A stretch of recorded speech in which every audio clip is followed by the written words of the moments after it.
کە دڵ مرد ئیمانی تێدا نەما، نە حەیا دەمێنێ، نە شەرم دەمێنێ، نە کەڕامەت، هیچ نامێنێ. دڵێکە خالی لە ئیمان، خاڵی لە حەیا،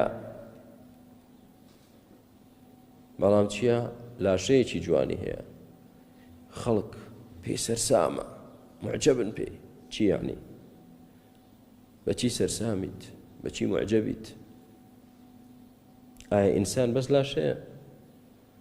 ئەی ئەو ڕوحەی تر کە خوای گەورە دای بزاندەوە بۆ دڵەکانمان، ئەو دڵە زیندوو بێ، کە پێغەمبەری خوا عەلەیهی سڵاو وسەلام دەفەرمێ ئەلا ئین فی الجەسەد مضغە إذا صلحت صلح الجسد كله وإذا فسدت فسد الجسد كله.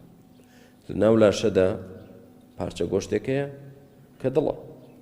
ئەگەر ئەو دڵە باش بوو هەموو لاشە باش دەبێت. چۆن لاشە باش دەبێت؟ ئەو ئینسانە یوزەیینه الله بزینة الإيمان، خوای گەورە دێڕازێنتەوە بە جوانی ئیمان. کەسێکە قسە شیرین، کردەوە جوان، ڕەوشت بەرز، چاکەکار، بێوەی و بێزەڕ بۆ خەڵک، لە هەر کوێیەک بێ بەرەکەتە، خەڵک ئیستیفادەی لێ دەکا، خەڵک دڵی پێی خۆشە. ئەمانە بەچی هاتی؟ ئەوەی کە دڵت باش. ئەو دڵە بەچی باش بوو؟ بەچی زیندوو بوو؟ بالڕوح، بەو قورئانە. بەو قورئانە ئەو دڵە باش دەبێت، باش دەبێت.